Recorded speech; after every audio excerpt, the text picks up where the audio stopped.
Bak çok narahat olursunuz ki itinizin tükü tökülür. Neydi? Bu olmalıdır. İldə bir dəfə, iki dəfə belə itlər tükü tökəbilir. Ona göre narahat olmayasınız. Əsasən də üzü yaya. Bax belə görürsünüz ki, tükün dəyişirlər işte. Bu olacaq bir şey. Darıya bilərsiniz tez-tez, o da vacib deyil, məcbur deyil.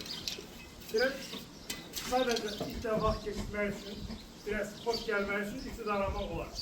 Amma belə o qədər vacib deyil. Yəni, Sezara yaltaqlanmaq üçün, məsələn, darağı götürüb başlayıb Sezara daramaq. Hər şey olur. Özdə çalışın itinizi yay ərəfəsində, itləriniz varsa çox çimizdirməyin. Yəni, ayda bir dəfə, iyul, avqust, yəni ayda bir dəfə çimizdirəsiniz, 3 dəfə yay sezonunda. Artıq lazım deyil, çox olmaz. Baxın dostlar, tez-tez çimizlərində nə baş verir? İtin dərisindən yağlanma çıxır, siz onu yuyub aparırsınız, onu qoruyan bir yağdır, deyək ki, dərisinin üstündə.